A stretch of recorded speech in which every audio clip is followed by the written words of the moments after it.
Você já parou para pensar nas imagens mais conhecidas de Jesus? Aquelas que povoam igrejas, livros e até mesmo o imaginário popular. O mestre ensinando seus discípulos, o bom pastor carregando uma ovelha nos braços ou o rei dos reis sentado em seu trono celestial. Essas representações, repetidas ao longo dos séculos, moldaram a forma como bilhões de pessoas enxergam e se conectam com ele. Mas e se eu dissesse que existiu uma maneira bem diferente de retratar Jesus nos primórdios do cristianismo? Uma imagem que, para os nossos olhos modernos, pode parecer até surpreendente, quiçá desconcertante. Imagine Jesus não como um pastor ou professor, mas como um operador de milagres, empunhando um bastão, algo semelhante àqueles vistos nas mãos de magos e curandeiros da antiguidade. Pois é exatamente assim que ele era representado nas primeiras manifestações artísticas cristãs, realizando alguns de seus feitos mais famosos.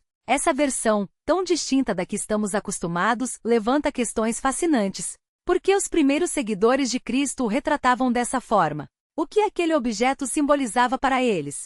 E talvez o mais intrigante, por que essa representação desapareceu, dando lugar às imagens majestosas e pastorais que conhecemos hoje? Essas perguntas nos conduzem ao cerne do cristianismo primitivo, uma época em que a fé ainda se consolidava em um mundo profundamente influenciado pela cultura greco-romana. Era um período em que as noções de magia, poder divino e realização de milagres se entrelaçavam, e as fronteiras entre elas não eram tão rígidas quanto hoje. Aquele bastão, afinal, não era apenas um detalhe visual. Ele funcionava como uma janela para compreender como os primeiros cristãos entendiam Jesus, seus milagres e a própria essência de sua crença. Neste mergulho, vamos explorar a história fascinante dessa imagem esquecida de Cristo. Analisaremos as obras de arte, afrescos, entalhes, mosaicos que o mostram empunhando o bastão. Investigaremos os debates entre historiadores da arte sobre o verdadeiro significado desse objeto. Seria um símbolo de autoridade, um instrumento mágico ou algo completamente diferente?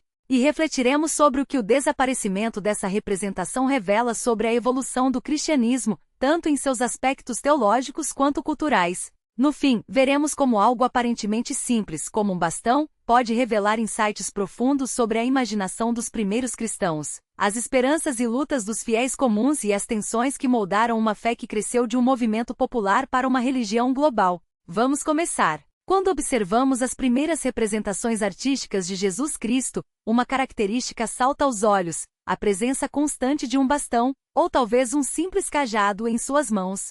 Esse detalhe aparece de forma recorrente em obras produzidas entre os séculos III e IV, um período em que o cristianismo ainda era uma religião minoritária, adaptando-se a um contexto predominantemente greco-romano. O mais curioso, porém, é o momento exato em que o bastão surge. Ele nunca aparece em cenas aleatórias ou decorativas.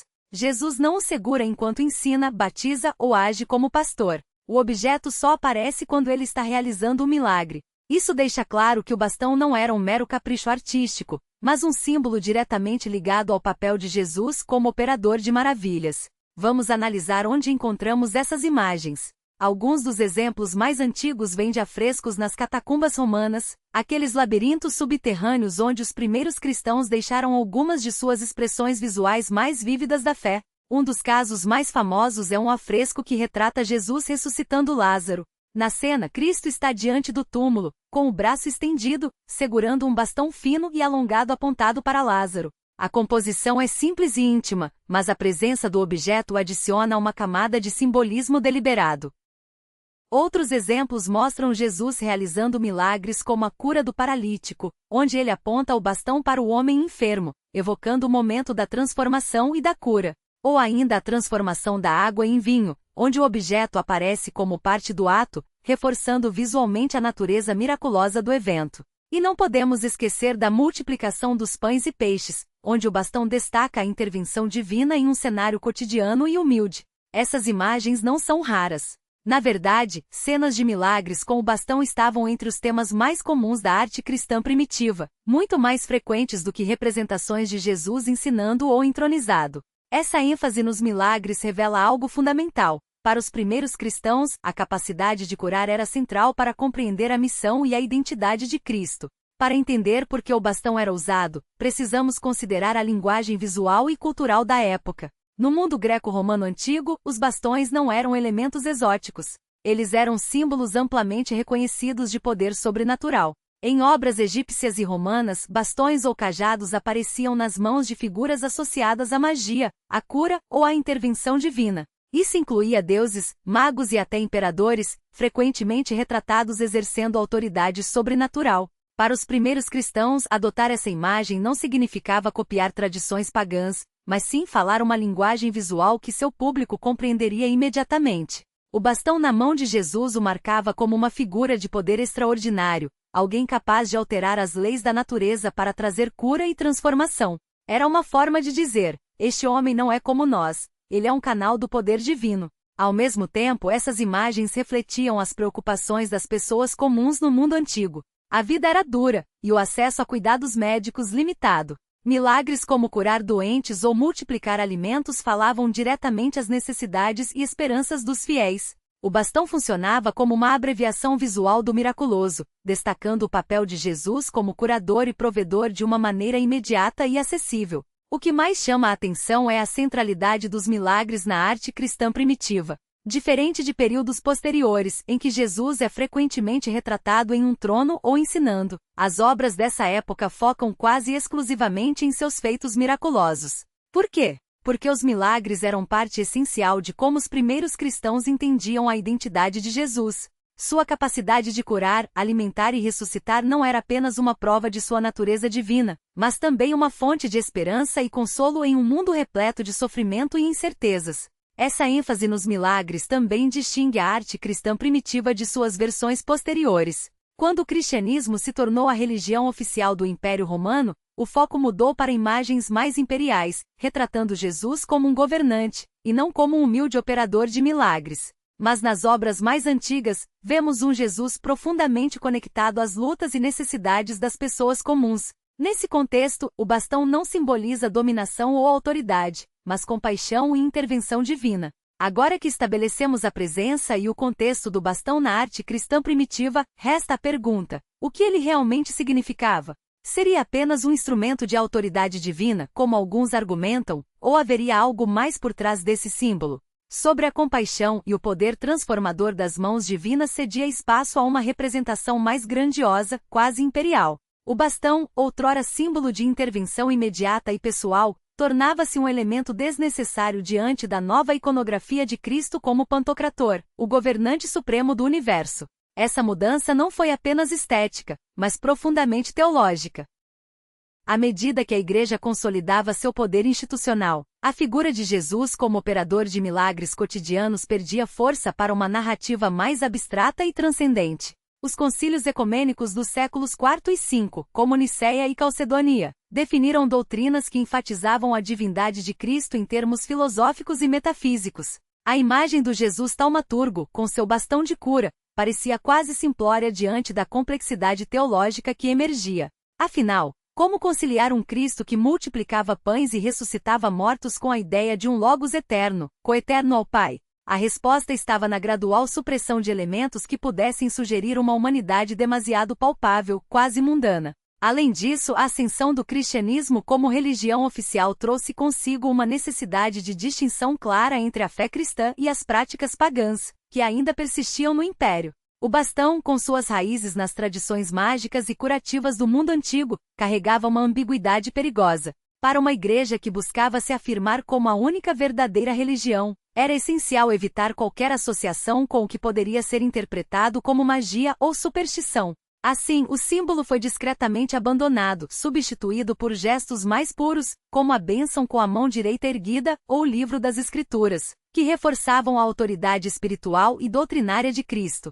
Mas há outro fator, talvez ainda mais revelador: a mudança na própria percepção dos milagres. Nos primeiros séculos, os cristãos viam os milagres de Jesus como sinais tangíveis da presença divina no mundo, uma prova de que Deus agia diretamente na vida das pessoas. Com o tempo, porém, os milagres passaram a ser interpretados de forma mais alegórica, como metáforas da salvação espiritual, e não como eventos concretos. O bastão, que outrora representava o poder de transformar a realidade, tornou-se um detalhe supérfluo em uma teologia que priorizava a redenção da alma sobre a cura do corpo. E o que dizer dos santos e mártires? À medida que a devoção aos santos ganhava força, o foco dos milagres deslocou-se de Jesus para seus seguidores. Os santos, com seus próprios bastões ou relíquias, assumiram o papel de intercessores e operadores de maravilhas, enquanto Cristo era elevado a uma esfera mais distante e sublime. A arte medieval, com suas iluminuras e vitrais, passou a retratar os santos como mediadores entre o divino e o humano, enquanto Jesus, no alto dos afrescos, reinava como juiz e salvador universal. Essa transformação não foi uniforme, é claro. Em algumas regiões, especialmente no Oriente, onde as tradições artísticas e teológicas mantiveram-se mais próximas das raízes primitivas, o bastão persistiu por mais tempo. Nos ícones bizantinos, por exemplo, ainda é possível encontrar representações de Cristo com um pequeno bastão, embora seu significado tenha se tornado mais simbólico do que funcional. No Ocidente, porém, a imagem do Jesus com o bastão foi praticamente apagada, sobrevivendo apenas em algumas representações marginais ou em contextos específicos, como nas cenas da Paixão, onde o bastão de cana foi reinterpretado como um símbolo de humilhação, e não de poder. O desaparecimento do bastão, portanto, não foi um mero acaso, mas o resultado de um processo histórico complexo, no qual teologia, política e cultura se entrelaçaram para redefinir a imagem de Cristo. O que começou como um símbolo de esperança e intervenção divina nas mãos de um Jesus próximo e acessível, transformou-se em um detalhe incômodo, quase herético, diante de uma igreja que buscava afirmar sua autoridade em um mundo em constante mudança. Mas será que essa mudança foi inteiramente positiva? Ao abandonar o bastão, a igreja também perdeu algo precioso, a capacidade de comunicar, de forma imediata e visceral, a ideia de um Deus que age no mundo, que toca as feridas dos doentes e alimenta os famintos. Em sua busca por uma representação mais elevada e transcendente, o cristianismo medieval talvez tenha se distanciado daquela mensagem simples, mas poderosa, que tanto atraiu os primeiros seguidores de Jesus, a promessa de que o divino não está apenas no céu, mas também aqui entre nós, pronto para transformar a vida de quem acredita. Influenciado diretamente a forma como os primeiros artistas cristãos retratavam Jesus. Afinal, em um mundo onde o divino se manifestava por meio de gestos visíveis e instrumentos tangíveis, a varinha não era apenas um acessório, mas uma ponte entre o humano e o sagrado. Ela não simbolizava magia no sentido pejorativo que a igreja posterior condenaria, mas sim a capacidade de canalizar uma força superior, algo que, para os primeiros seguidores de Cristo, estava profundamente enraizado na própria essência de seu ministério. O que esses achados arqueológicos revelam, acima de tudo, é que o cristianismo primitivo não era uma fé monolítica, mas um movimento vibrante e plural, moldado pelas culturas que o acolhiam. A varinha nas mãos de Jesus não era um detalhe fortuito, mas uma escolha deliberada, carregada de significado. Em um contexto onde deuses como Asclépio curavam com bastões entrelaçados por serpentes e magos como Apolônio de Tiana realizavam prodígios com varinhas, a representação de Cristo com um instrumento semelhante não era mera coincidência. Era uma linguagem visual compartilhada, um código que permitia aos fiéis reconhecerem, de imediato, a natureza extraordinária de seus atos.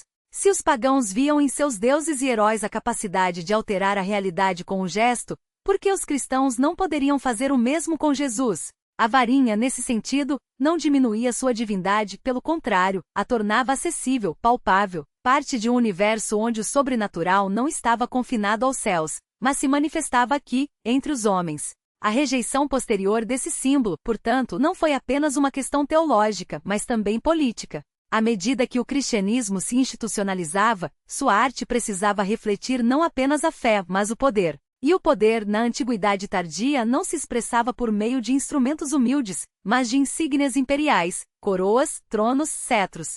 A varinha, associada a curandeiros itinerantes e a práticas populares, não tinha lugar em uma religião que agora se via como herdeira do Império Romano. Era preciso apagar as ambiguidades, as zonas cinzentas entre o sagrado e o mágico, para construir uma narrativa coesa, capaz de unificar o império sob uma única fé. Assim, a varinha foi gradualmente substituída pela mão estendida em bênção, pelo livro das Escrituras, pelo globo que simbolizava o domínio cósmico de Cristo. Cada um desses elementos reforçava a ideia de uma autoridade inquestionável, não mais mediada por objetos, mas emanada diretamente da vontade divina. Mas o que perdemos com esse apagamento? Muito mais do que um simples detalhe iconográfico. Perdemos a dimensão mais íntima e imediata da fé primitiva, a crença de que o divino não era algo distante, mas algo que podia ser invocado, tocado, experimentado no cotidiano. A varinha, afinal, não era apenas um símbolo, era um convite. Um convite para acreditar que assim como Jesus havia transformado água em vinho, ou multiplicado pães com um gesto, também os fiéis poderiam em suas próprias vidas testemunhar o poder de Deus agindo de forma concreta. Quando a Igreja optou por enfatizar a majestade de Cristo em detrimento de sua humanidade milagrosa, ela não apenas mudou a arte, ela redefiniu a própria experiência da fé. O que antes era uma promessa de transformação pessoal tornou-se, cada vez mais, uma doutrina de submissão a uma autoridade superior. Hoje, ao olharmos para essas imagens esquecidas, somos confrontados com uma pergunta incômoda: o que a Igreja ganhou, e o que perdeu, ao apagar a varinha de suas representações?